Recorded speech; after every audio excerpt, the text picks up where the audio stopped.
बोलो गुरुदेव भगवान की जय। प्यारे कृष्ण कन्हैया लाल की जय। श्री योग वासिष्ठ महारामायण उत्पत्ति प्रकरण चल रहा है और आज है 32वां सर्ग। वशिष्ठ जी बोले, हे राम जी, इस प्रकार राजा नगर को देखता था कि लीला सहेलियों सहित अपने दूसरे स्थान से, जहाँ राजा विदुरथ था, आई। उसके महासुंदर भूषण कुछ टूटे हुए और कुछ शिथिल थे। एक सहेली ने कहा, हे राजन, तुम्हारे अंतःपुर में जो स्त्रियां थीं उन्हें शत्रु ले गए हैं, पर इस लीला रानी को हम बड़े यत्न से चुरा कर ले आई हैं और दूसरे लोगों को उन शत्रुओं ने बड़ा कष्ट दिया है। तुम्हारे द्वारे पर जो सेना बैठी है उसको भी वह चूर्ण करते हैं और समस्त नगर को जलाकर लूट लिया है। हे राम जी, जब इस प्रकार सहेली ने राजा से कहा, तब राजा ने सरस्वती जी से कहा, हे देवी जी, यह लीला तुम्हारी शरण आई है और तुम्हारे चरण कमलों की भ्रमरी है, इसकी रक्षा करो। और अब मैं युद्ध करने जाता हूँ। जब इस प्रकार कहकर राजा क्रोध संयुक्त युद्ध करने को रण की ओर मत्त हाथी के समान चला, तब देवी के साथ जो प्रथम लीला थी उसने क्या देखा कि उस लीला का अपनी ही मूर्ति सा सुंदर आकार है। जैसे आरसी में प्रतिबिंब होता है, वैसे ही देख के कहने लगी, हे देवी, इसमें मैं क्यों कर प्राप्त हुई? जब मैं प्रथम आई थी तब तो मुझको मंत्री, टहलुए और अनेक पुरवासी देखते थे और वह संशय मैंने तुमसे निवृत्त किया था। फिर अब मैं इस प्रकार कैसे आने स्थित हुई? यह दृश्य रूप कैसा आदर्श है, जिसके भीतर बाहर प्रतिबिंब होता है। यह मंत्री और टहलुए और मेरा यह स्वरूप क्या है और दृश्य भाव हो क्यों कर भासता है? मेरा यह संशय दूर करो। देवी बोली, हे लीले, जैसे चित्त संबित में स्पंद फुरता है, वैसे ही तत्काल सिद्ध होता है। जिस अर्थ को चिंतन करने वाला चित्त संबित शरीर को त्यागता है, उसी अर्थ को प्राप्त होता है और उसी क्षण में देश काल और पदार्थ को दीर्घता होती है। जैसे स्वप्न सृष्टि फुराती है, वैसे ही परलोक दृष्टि भी भास आती है। हे लीले, जब तेरा भर्ता मृतक होने लगा था, तब तुझ में और मंत्रियों में इसका बहुत स्नेह था। इससे वही रूप सत होकर अपनी वासना के अनुसार उसे भासा है। जैसे संकल्पपुर और स्वप्न सेना भासती है, वैसे ही यह देश काल और पदार्थ भासे हैं। हे लीले, जो कोई असत पदार्थ सतरूप होकर भासते हैं, वह अज्ञान काल में ही भासते हैं। ज्ञान काल में सब तुल्य हो जाते हैं, न्यूनाधिक कोई नहीं रहता।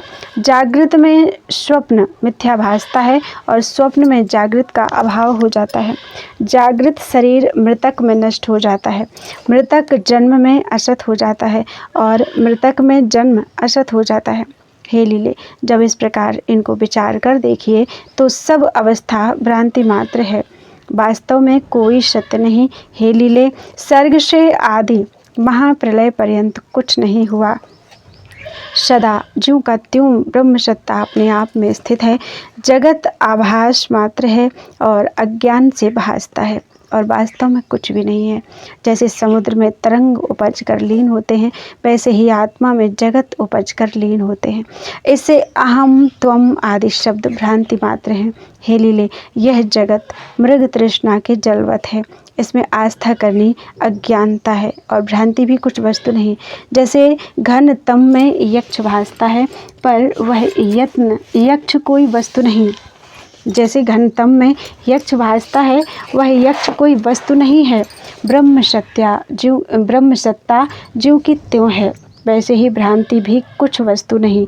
जन्म, मृत्यु और मोह सब असत रूप हैं। अहम त्वम आदि जितने शब्द हैं, उनका महाप्रलय में अभाव हो जाता है। उसके पीछे जो शुद्ध शांत रूप है, अब भी वही जान कि ज्यों की त्यों ब्रह्म सत्ता है। हे लीले, यह जो पृथ्वी आदि भासते हैं, सो भी संबित रूप है, क्योंकि जब चित्त संबित स्पंद रूप होता है, तब यह जगत हो के भासता है और इसी कारण संबित रूप है। हे लीले, जीव रूपी समुद्र में जगत रूप तरंग उत्पन्न होते हैं और लीन भी होते हैं, पर वास्तव में जल रूप हैं और कुछ नहीं। जैसे अग्नि में उष्णता होती है, वैसे ही जीव में सर्ग हैं। जो ज्ञानवान हैं उसको सर्वात्मा भासता है और अज्ञानी को भिन्न भिन्न कल्पना होती है। हे लीले, जैसे सूर्य की किरणों में त्रिश्रेणु भासते हैं, पवन में स्पंद भासता है और उसमें सुगंध होती है, सो सब निराकार है, वैसे ही जगत भी आत्मा में निर्वपु है। भाव अभाव ग्रहण त्याग सूक्ष्म स्थूल चर अचर इत्यादि सब ब्रह्म में आभास है। हे लीले, यह जगत जो साकार रूप भासता है सो आत्मा से भिन्न नहीं है। जैसे वृक्ष के अंग पत्र फल ताश रूप हो भासते हैं, वैसे ही ब्रह्म सत्ता ही जगत रूप होकर भासती है और कुछ नहीं। जैसे चेतन संबित में जैसा स्पंद फुरता है वैसे ही होकर भासता है, पर वह आकाश रूप संबित ज्यों की त्यों है, उसमें और कल्पना भ्रम मात्र है। हे लीले, यह जो जगत भासता है वह न सत है और न असत है। जैसे रस्सी में भ्रम से सर्प भासता है, वैसे ही आत्मा में जगत भासता है।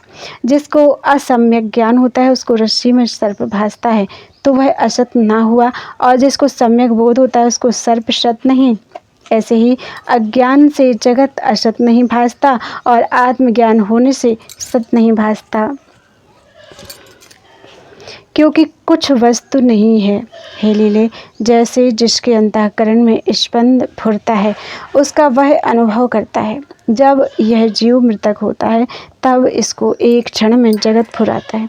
किसी को अपूर्व रूप फुराता है, किसी को पूर्व रूप फुराता है और किसी को अपूर्व मिश्रित फुराता है।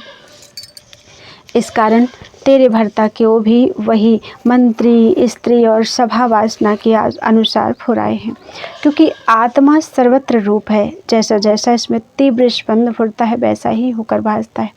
हे लीले, जैसा अपने मनोराज में जो प्रतिभा उदय होती है वह सतरूप हो भासती है, वैसे ही यह जो लीला तेरे सम्मुख बैठी है सो यही हुई है, और तेरे भर्ता की जो तेरे में तीव्र वासना थी इससे उसको तेरा प्रतिबिंब रूप होकर यह लीला प्राप्त हुई, और तेरा सा शील आचार कुल बपू इसको प्राप्त बिंबित हुआ। हे लीले, सर्वगत संबित आकाश है, जैसा जैसा उसमें फुरना होता है वैसे ही वैसा चिद्रूप आदर्श में प्रतिबिंब भासता है। इस सब जगत का चेतन दर्पण में प्रतिबिंब होता है। वास्तव में तू और मैं, जगत आकाश भवन पृथ्वी राजा आदि सब आत्मरूप हैं। आत्मा ही जगत रूप होकर भासता है। जैसे बेली से मज्जा भिन्न नहीं, वैसे ही यह जगत ब्रह्म स्वरूप है। इति श्री योग वासिष्ठे उत्पत्ति प्रकरणे लीलोपाख्याने अग्निदाह वर्णन नाम 32तमो सर्गः। बोलो वृंदावन बिहारी लाल की जय।